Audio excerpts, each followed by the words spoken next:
The great conversion, क्यों चुना अंबेडकर ने बुद्ध का रास्ता। 13 अक्टूबर 1935, नासिक का येवला शहर।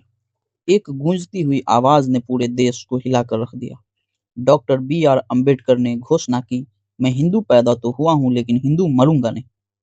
आखिर ऐसा क्या हुआ कि विश्व के सबसे बड़े संविधान के निर्माता बाबा साहब को अपने धर्म बदलने का फैसला लेना पड़ा। बाबा साहब का जन्म 14 अप्रैल 1891 ईस्वी में एक महार परिवार में हुआ था, जिसे उस समय अछूत माना जाता था। बचपन से ही उन्होंने छुआछूत और अपमान का सामना किया। स्कूल में हमेशा उन्हें क्लास से बाहर बैठना पड़ता था। प्यास लगने पर उन्हें स्कूल के घड़ा को छूने तक का अधिकार नहीं था। जीवन भर उन्हें और उनके समाज को अपमान और तिरस्कार का सामना करना पड़ा। बाबा साहब ने छुआछूत, भेदभाव और जाति प्रथा को मिटाने का अथक प्रयास किया। उन्होंने हिंदू धर्म से वर्ण व्यवस्था को समाप्त कर धार्मिक और सामाजिक समानता स्थापित करने का प्रयास किया, परंतु उन्हें सफलता नहीं मिली। बाबा साहब ने देखा कि हिंदू धर्म में छुआछूत और ऊंच नीच की जड़ें बहुत गहरी है। उन्होंने कहा था कि जहां समानता नहीं वहां सम्मान नहीं। आखिर बाबा साहब ने बौद्ध धर्म ही क्यों चुना? बाबा साहब डॉक्टर भीमराव अंबेडकर ने बौद्ध धर्म को चुनने से पहले लगभग 21 वर्षों तक दुनिया के सभी प्रमुख धर्मों का गहरा अध्ययन किया था। उनके इस निर्णय के पीछे कोई भावनात्मक जल्दबाजी नहीं, बल्कि ठोस सामाजिक, राजनीतिक और नैतिक कारण थे। पहला, समानता और जातिवाद का अंत। दूसरा, तर्क और विवेक। तीसरा, स्वतंत्रता, समानता और बंधुता। चौथा, स्वदेशी और भारतीय जड़ों से जुड़ाव। पांचवा, महिलाओं और वंचितों का सम्मान। समानता और जातिवाद का अंत।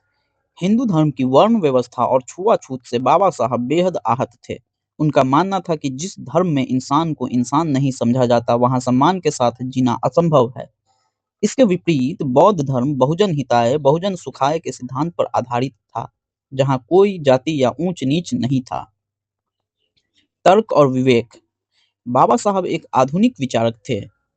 उन्हें ऐसा धर्म चाहिए था जो विज्ञान और तर्क की कसौटी पर खरा उतरे। बुद्ध ने कहा था, मेरी बातों को इसलिए मत मानो क्योंकि मैंने कही है, बल्कि उन्हें अपनी बुद्धि से परखो।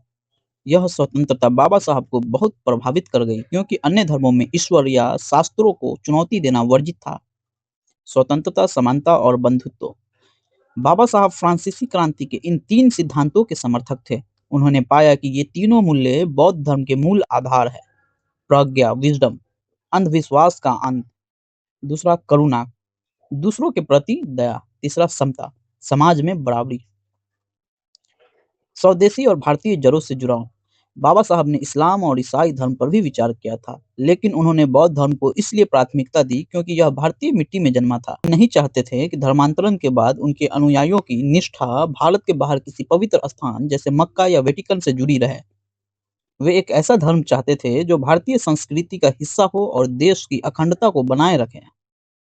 महिलाओं और वंचितों का सम्मान। गौतम बुद्ध ने 2500 साल पहले महिलाओं को भिक्षुणी संघ में प्रवेश देकर यह साबित किया था कि आध्यात्मिक और सामाजिक प्रगति का अधिकार सबको है। बाबा साहब चाहते थे कि दलित और महिलाएं उसी प्राचीन सम्मान को वापस पाएं।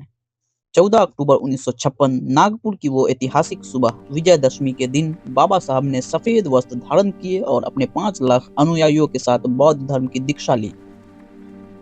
उन्होंने इसे धम्म चक्र प्रवर्तन कहा। यह दुनिया का सबसे बड़ा सामूहिक धर्मांतरण था, जो बिना किसी हिंसा या दबाव के हुआ था। बाबा साहब के लिए बौद्ध धर्म केवल एक धार्मिक पहचान नहीं थी, बल्कि यह मानसिक स्वतंत्रता का एक घोषणा पत्र था। उन्होंने 14 अक्टूबर 1956 को नागपुर में दीक्षा लेते समय कहा था, मैं इस धर्म को अपनाकर महसूस कर रहा हूँ कि मेरा पुनर्जन्म हुआ है और मैं नरक से बाहर निकल रहा हूँ। बाबा साहब ने बौद्ध धर्म को एक नया रूप दिया, जिसे नवयान कहा गया। उन्होंने अपने अनुयायियों को 22 प्रतिज्ञाएं दी। इन प्रतिज्ञाओं का उद्देश्य जाति व्यवस्था का पूर्ण त्याग, अंधविश्वास से मुक्ति एवं मानव गरिमा और समानता स्थापित करना था, ताकि वे पुरानी रूढ़ियों को छोड़कर एक वैज्ञानिक और नैतिक जीवन जी सके।